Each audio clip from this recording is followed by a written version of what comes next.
যে পর্যন্ত গরম আসামে বৃষ্টি হচ্ছে না,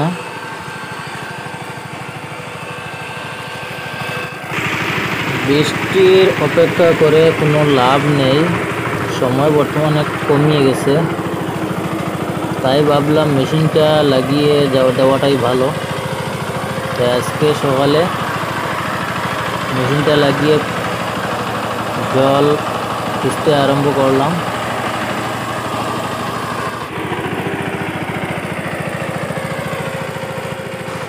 গাইজ মোটামুটি 15-20 মিনিট যদি এই মেশিনে যদি হিসে জল, তাহলে আমার মনে হয় গুটি সম্পূর্ণ ভরি যাইব গিয়া।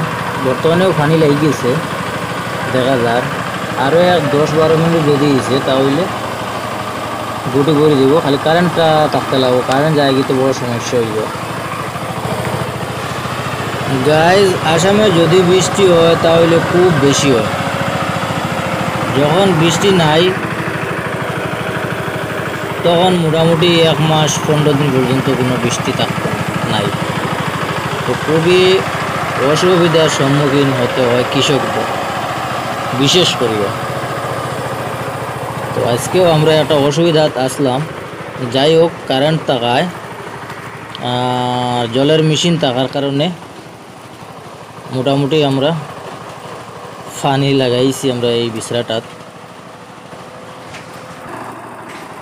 যে কোনো ক্ষেত যদি জল না থাকে খুব বেশি অসুবিধার সম্মুখীন হইতে লাগে।